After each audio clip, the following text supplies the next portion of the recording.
In the movies, an apex predator drops into a city and immediately goes on a rampage. But an actual T-Rex on a modern street would look much different. It would be sluggish, struggling to catch its breath. During the dinosaur age, the atmosphere was rich with oxygen. Today's air is thin by comparison. For a giant Apatosaurus, breathing our modern air is like a marathon runner trying to breathe through a straw. They'd need constant naps just to survive the transition. The microscopic world presents an even larger threat. Dinosaurs lack biological immunity to modern human pathogens. To a massive theropod, a simple human sneeze or a common cold is a lethal threat that could wipe out a whole population. Keeping them alive requires immense public health interventions. We have to engineer synthetic dino vaccines and construct massive urban bioshields to prevent them from dying after a single interaction with a human cough. A dinosaur in the Anthropocene is an immediate biological crisis. Our modern environment itself acts as a lethal alien trap for these ancient creatures. Then there is the physical friction of a 7,000-kilogram animal walking on pavement. A dinosaur's feet are built for soft mud and springy forest floors. For them, walking across modern concrete feels like a human walking barefoot over a pile of jagged rocks. Our roads are designed for cars, not the concentrated point pressure of a massive foot. Every step crushes subterranean water pipes. To save our streets, we engineered supportive shoes. Adding a thick rubber cushion spreads the downward force safely across the asphalt. Bridges present a similar structural nightmare. They are built with specific maximum static load limits.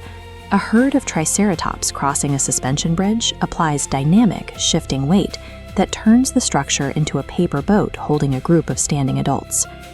Human infrastructure was engineered exclusively for distributed mechanical weight. The sheer organic point pressure of these giants makes their physical mass structurally incompatible with our cities. Vertical architecture presents a bizarre illusion for long-necked herbivores. To a Brachiosaurus, a skyscraper is a very tall, crystalline tree. Imagine sitting on the 15th floor and seeing a giant eye looking right back at you, trying to graze on your desk plant. Reflective glass facades present an active daily hazard. A Pachycephalosaurus, seeing its reflection, assumes its arrival. It rams the wall, creating system-wide breakage that rains shattered glass onto the streets below. Concrete and asphalt also turn cities into massive heat traps. For a dinosaur, a sprawling metropolis feels like being locked in a giant sauna with no off switch. They are forced to spend their days lounging in public fountains or seeking out the shadows of skyscrapers just to survive the afternoon. Dinosaurs lived in a world of natural silence, wind, rain, and animal calls. Today's symphony of sirens, jackhammers, and planes bombards sensitive ears. The noise creates a permanent migraine, making them confused, grumpy, and likely to lash out at a passing bus just to make the sound stop. Our modern cities act as towering sensory prisons.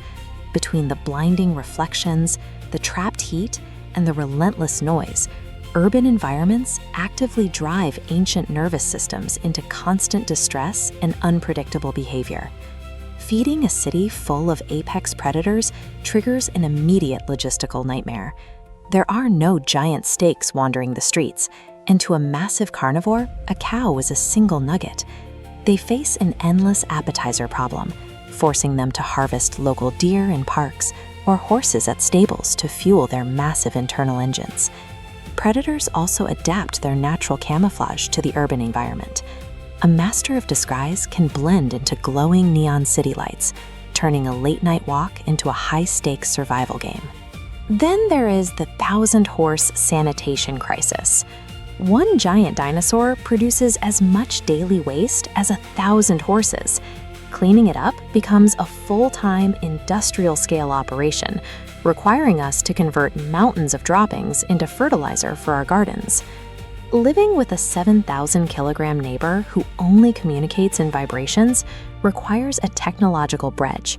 We have to develop digital dino translators on our phones to parse subtle flicks of a tail or the narrowing of an eye, removing the guessing of whether a giant is friendly or looking for lunch. Our legal frameworks face similar strain.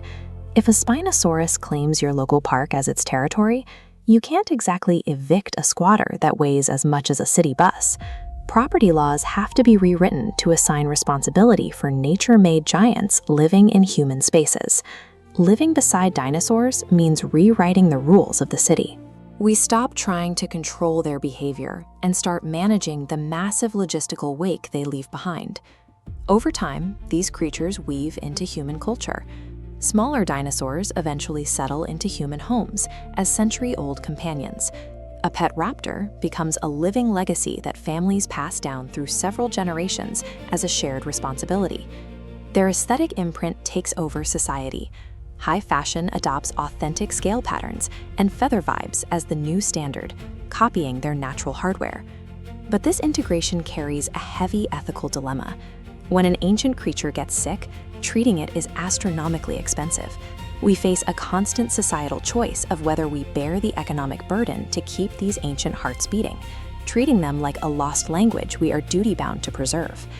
There's a physical weight to standing next to a breathing creature 10 times your size. Their mass is a blunt reminder of our scale, proving how much space we actually occupy in a much larger history. This beautiful chaos serves as a permanent, humbling reminder. We are merely recent guests on this planet, finally sharing a long-lost family reunion with the first owners of the Earth.